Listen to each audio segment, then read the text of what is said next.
Hay un dicho que es que las personas humildes se levantan siempre de sus caídas. En cambio, las personas mediocres nunca se recuperan de sus éxitos. Y a veces les pasa eso a las empresas. Han tenido éxito y no las vas a convencer de que las cosas se hacen de otra manera. Mi idea es hablar un poquito de esto. ¿Quiénes generan contenidos?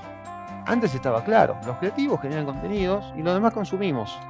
Ahora empezamos a ver, y esto fue el tema de Rio Content Market del año pasado, empezamos a ver que son las marcas las que quieren empezar a generar contenidos. Está cambiando el consumo y el modo de consumir.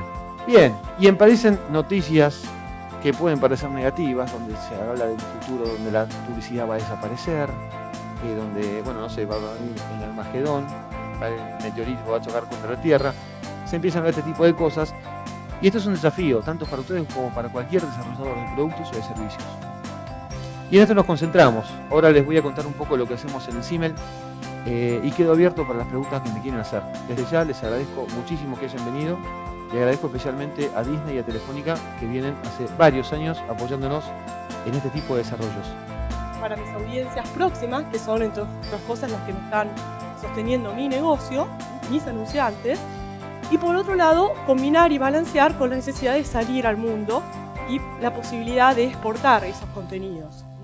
Entrar, digamos, entre otras cosas, a través del contenido y no solo a través de la propiedad. Un poco usa la metáfora, ¿no?, de estar nosotros desde Argentina, que no somos el gran jugador en el audiovisual, sino que estamos rodeados por mercados muy desarrollados, ¿no?, como puede ser, por ejemplo, la referencia de México, ¿no?, en términos de producción, de volumen, de facturación, ¿no?, y tenemos Televisas, o tenemos O Globos, o tenemos empresas con mucha trayectoria, sin mirar ya, bueno, si pensamos en Estados Unidos o en Inglaterra, ¿sí?, como grandes generadores. En ese contexto, nosotros tenemos el desafío de aprovechar esa posibilidad de también jugar en ese escenario. Es esto la primera pregunta de investigación nuestra. ¿Qué los motiva a salir, a abrirse al exterior?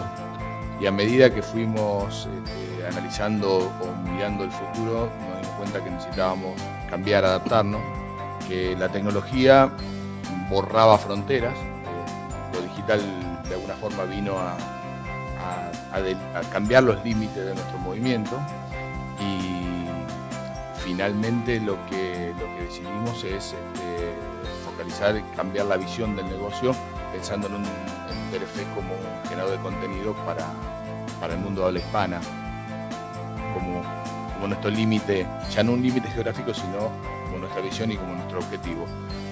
En ese marco había que reorientar a toda la compañía, que estaba pensada para ser una antena transmisora de contenido para el mercado local, que vivía o que vive aún todavía en gran parte de la publicidad que los anunciantes le ponen en función de los ratings y del costo por contacto que genera cada uno, de las innovadoras ideas que el equipo de Tomás genera para atrapar al público local, y todo eso transformarlo, primero acorde a nuestra visión, en un contenido que pueda viajar por el mundo por diferentes plataformas, en donde hoy la tecnología lo admite, pero además adaptar el contenido. Ese fue un poco el entorno donde nos movimos. Seguramente Juan puede ampliar algo de esto, porque él lideró un poco la forma de mirarnos diferente y la forma de... Finalmente hay que hacer una reingeniería hacia dentro de la compañía, en donde todos los procesos tienen que estar orientados a esta nueva visión que teníamos, y no hacer una antena transmisora de contenido. Dentro del área de contenidos armamos un área de desarrollo que el canal no tenía. Uno de esos de esa agrupación de contenidos son los contenidos digitales. Para todas las plataformas. Totalmente, pero digo, cuando me refiero a contenidos digitales, normalmente lo que nosotros hacemos, o por lo menos lo que iniciamos hace un tiempito, fue tener derivadas de lo que tenía de los contenidos de la pantalla hacia las plataformas digitales. Lo primero que se empezó a hacer hace un par de años, 3, 4 años, antes de tenerlo yo bajo mi paraguas, era, bueno, ¿qué hacemos? Sí, hacemos el backstage, mostramos un poquito del backstage, ponemos alguna parte del capítulo, porque ni siquiera queríamos poner el capítulo entero, porque decíamos, no, nos va a bajar el rating. Y básicamente nos dimos cuenta que si no lo hacíamos nosotros, lo iba a hacer otro. Entonces tomamos cartas en el asunto, y hoy en día el productor ejecutivo de una ficción es responsable también por los contenidos digitales. cosa que antes no pasaba. Y para convencer a ese productor ejecutivo que haga esos contenidos y que los haga bien, obviamente hay que motivarlo. Porque básicamente en algún momento dice, vos me estás pidiendo que tenga productividad, que meta los planes en tiempo y forma, y tengo que hacer estos contenidos de M que la verdad que no tengo ni ganas de hacerlo, no me interesan, no generan ningún tipo de valor. Y lo que tenés que explicarle es que es lo que se viene, que es lo que tiene que hacer, que lo tiene que meter en tiempo y forma, que lo tiene que meter adentro de un plan de grabación, cosa que antes no pasaba. Antes los contenidos digitales los manejaba otra área, y esa otra área que los manejaba tenía que ir a golpear la puerta y pedir por favor que le dejen un minuto con un actor. Entonces hay un montón de cosas, este es un ejemplo solo, ¿no?, que hay que ir cambiando para que los contenidos se puedan realizar, ¿no? La verdad es que de entrada, y te empiezo por la estrategia antes de ir al marketing, una vez que vos te das cuenta que tu mercado potencial es mucho más grande del que era, eso ya es una oportunidad. Entonces, todo lo que tenés es para ganar. Es una oportunidad porque tenés más oportunidad, tenés oportunidad de llegar a más gente, tenés oportunidad de incrementar tus ingresos. Eso te permite poder apostar a proyectos más ambiciosos. Ahora, tenés que empezar a hacerlo. Y en el empezar es cambiar los procesos desde la planificación. Desde cuando empiezo a pensar en un producto, como dice Tomás, empezar a pensar, bueno, ¿y qué va a tener digital este producto? ¿Qué es lo que voy a llevar a través de las plataformas? Estamos queriendo empezar a interactuar con nuestros clientes. Empezar no, ya hemos empezado, pero queremos crecer aún muchísimo más en lo que es la interacción con nuestros clientes. Estamos ahora lanzando al mercado una aplicación nueva, que es Mi Telefe, que nos va a permitir eso. Piensen que de entrada en la televisión no había interacción, que después la interacción eran las cartas que recibía Susana Jiménez y leía cuando ya habían pasado por el correo, habían llegado. Ahora lo podemos hacer online y eso nos abre una oportunidad enorme. Ahora tenemos que planificarlo desde el momento en el que pensamos el producto, porque si no el producto va a estar en el aire y si ahí empezamos a pensar cómo hacer la interactividad, si es posible llevarlo a otros países, y a lo mejor matamos la oportunidad desde antes. Entonces desde la planificación es muy importante pensar cuál es todo el potencial que tiene cada uno de los productos que pensamos. Okay. El mercado argentino más o menos hay 100 anunciantes para la televisión abierta. 100 anunciantes, de los cuales 50 generan el 80% de lo que recaudan en mayor o menor medida las cuatro señales de televisión abierta privadas. Dejo la pública de lado por un momento. 4 señales de televisión abierta que compiten contra 269 señales de cable. Argentina tiene prácticamente un 90% de penetración del cable, es uno de los territorios más cableados del mundo. Entonces, esta tecnología creciente, ¿no?, y que no sabemos dónde va a terminar, lo que hace es te fragmenta el visionado. Entonces cae, si bien todavía las 4 señales de televisión abierta privadas mantienen el 50% del visionado en la República Argentina, obviamente no podemos negar que esto va cayendo lentamente y la caída significa menor recaudación. Con lo cual, o no nos queda otra, decimos o nos sobra la mitad del personal o tenemos que duplicar por 2 la facturación, obviamente elegimos la crecer, Blue Ocean, tenemos que salir a competir al mundo. Y para eso nosotros vemos, a diferencia tal vez de otros medios, la tecnología como una brillante oportunidad. Es una brillante oportunidad. Primero, producir para el mundo. Nosotros no nos definimos como un canal de televisión, si bien lo somos, puede ser un accidente o no, veremos qué es lo que dice la regulación el día de mañana, pero nosotros somos un productor de contenidos que nos calificamos como muy talentosos y queremos y vamos a producir para el mundo entero, y ahí copiamos mucho un poco el ejemplo del cine, y fíjense que las últimas grandes películas exitosas argentinas ya nacen con coproducciones internacionales, donde ya antes de emitir la película en Argentina, ya está prevendida en gran parte del mundo. Bueno, ese es el modelo que a nosotros nos gustaría en televisión. Seguir con el tema de latas, seguir con el tema de formatos, pero ya genera alianzas internacionales donde producimos de entrada, no solamente para el público argentino, sino también para todo el mundo. El contexto que elegí para esta charla es la generación C. ¿Sí? ¿Qué es la generación C? Creo que es la generación que hoy hace posible que exista YouTube. ¿Sí? Es la generación que sube más de 100 horas por minuto a YouTube. O sea, por cada minuto que estoy hablando acá hay gente alrededor del globo que está subiendo 100 horas por cada uno de esos minutos, ¿sí? Más de 1 billón de usuarios que se comunican a través de la plataforma y que se expresan a través del video. Lo que la caracteriza más bien son las actitudes que tienen.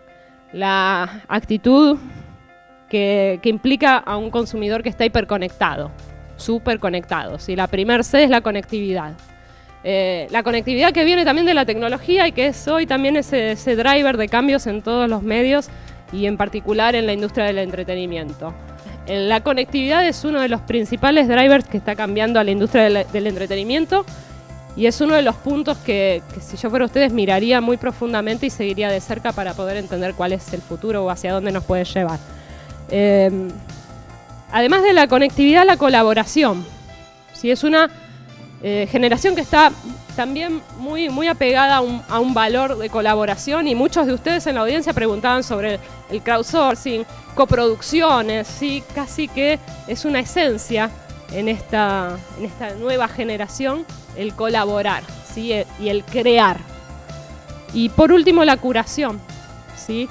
Todos, desde el like que le damos a cualquiera de los videos o contenidos, estamos curando, ¿sí? Estamos diciendo dentro de todos estos contenidos que hay alrededor del mundo globales, cuáles son los contenidos que elegimos, ¿sí? Y estamos generando entonces tendencia. Así que estas son actitudes que hoy caracterizan a una generación y que yo creo que son las que hay que monitorear para entender cuáles de las propuestas dentro del negocio del entretenimiento pueden tener más éxito que otras. El approach de que no estamos pensando hoy en el rating, en la performance neta y pura que te da una determinada estrategia o acción, por ejemplo, en el canal lineal, sino que estamos pensando en el engagement. Un muy buen ejemplo de eso, el pasado julio encaramos una acción multiplataforma y que corrió transversalmente en varias de las divisiones de la compañía, que fue el Disney Channel Fest. El Disney Channel Fest conceptualmente fue creado por nosotros en TV para festejar la herencia de todas las buenas historias que habían vivido las diferentes generaciones asistiendo a Disney Channel, aquí en Latinoamérica y en el mundo. Y lo que nos sorprendió es que explotó muchísimo más fuera de la pantalla. Para darte un ejemplo rápido, llegamos a hacer Trend Topic en Twitter en Brasil, o sea, Disney Channel Fest fue Trend Topic del país, y nos dimos cuenta del poder y el valor ya lo teníamos esto, claro, pero fue como una confirmación del poder y el valor del engagement. Obviamente el engagement siempre propone el desafío de, como contaba Juan, de cómo vos monetizás esto, de cómo vos cuantificás. Quizás más que hablar de monetización, por hablar de una unidad de métrica, de mesura, de cómo medís el éxito de un contenido, el rating es relativamente muy fácil. Es una herramienta homologada, en este caso por una compañía como Ibope, pero cuando vos vas a plataformas digitales, cuando te trasladás a otros dispositivos, las métricas son tantas, la información es tanta, que a veces hace un tanto ubicuo realmente mensurar, más que data cuantitativa, mensurar cualitativamente. Cómo llegó ese producto, cómo llegó ese mensaje, esa historia, cómo fue consumida, cómo generó una awareness, ¿no? una percepción en la gente. Carolina cree que la hemos desheredado un poco con esto de hacer cine. Es cierto. Pero los gusta de quedárselos en vida, ¿no? Yo empecé hace unos 20 y pico de años a producir. No sabía qué era eso de producir, pero en poco tiempo era productor, lo cual quiere decir que es muy fácil. Basta leer un guión, decir que lo quiero hacer y poner la plata. Y hacer plata. Tuve la desgracia de que me fue bien con la primera película. Era Debajo del Mundo, una historia que yo dije, hay que hacerla en el exterior, en un tema internacional. ¿Cómo sobreviviría una familia judía que había venido a Argentina durante la ocupación de Polonia de la Segunda Guerra Mundial? Me pareció un tema internacional. Yo cuando entré al cine acá un poco, analizando la industria, dije, yo no voy a competir con Olmedo y Porcel, Sonofilm, Aries, no que no me guste, pero son espacios ocupados. Entonces quise hacer una cosa internacional. Fuimos a Praga a filmar. Creían que estábamos un poco locos y tenían razón, porque nunca una producción de acá había salido a contratar un servicio de producción. Estrenamos la película el fin de semana de Rico, no sé si se acuerdan, son muy jóvenes ustedes, El golpe de Rico, Alfonsín. No fue nadie a ver la película. Me digo nadie. Me acuerdo que estudiamos con estrenamos con Sofía de Alejandro Doria. Y él era conocido, director prestigioso, los exhibidores lo conocían. A nosotros no nos conocía nadie, la película el jueves siguiente desapareció, creo que hizo 200 espectadores y chao. Y Doria lo dejaron un par de semanas más y hizo su carrerita, digamos. Imaginen, ese fin de semana no fue nadie al cine. Pero digo, ¿por qué con mala suerte me fue bien? Porque el producto efectivamente era internacional y lo vendí muy bien. Entonces, cuando terminé Debajo del Mundo, le dije a mis amigos, que eran del petróleo, de todos lados, si cuando no sabía nada me fue bien, imagínense ahora que sé. Sí, mira, en relación a eso, yo lo que creo que es muy importante y que tiene que ver inclusive con este concepto de decir que estamos hablando de contenido. Yo creo que no estamos hablando de contenido, estamos hablando de atención. O sea, estamos todos en una misma industria que para mí no es la televisión, no es YouTube, no es Internet, no es publishing, no es editorial, es la atención, es el negocio de la atención. Y lo que se está tratando de hacer es captar la mayor atención posible de la audiencia. Entonces, para mí el 360 es medio como un verso, digamos que nadie entiende bien qué es lo que está pasando y dice somos 360, ¿no? Pero en realidad el 360 es la atención ahora está en todos estos factores, o sea, la tecnología fue creciendo y seguimos en el negocio de la atención. No cambia la búsqueda de esa audiencia y de lo que en inglés se llama los eyeballs, los ojos que están en ese contenido. Y creo que eso es fundamental, entender que estamos buscando eso y que cada vez la tecnología nos da más herramientas para captar esta atención. Estamos pasadísimos en tiempo. Yo quisiera hacer simplemente un mínimo cierre. En primer lugar, agradecerles a Disney y a Telefónica que hacen posible que el CIMEL salga adelante. A ustedes la presencia, el aguante y la paciencia del público. Hay una temática que salió muy interesante. ¿Cómo un directivo puede cuidar esa creatividad que está en la cima, ¿no? ¿De qué manera cuido evitar miedo, evitar ahogar con procesos o corporativos el tema?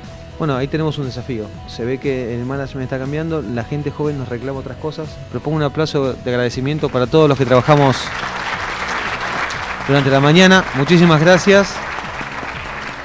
Bueno, síganos con el CIMEL por el tema de newsletter. Me gustaría tener los datos de todos para ver si se lo podemos hacer llegar. Y gracias de vuelta. ¿Okay?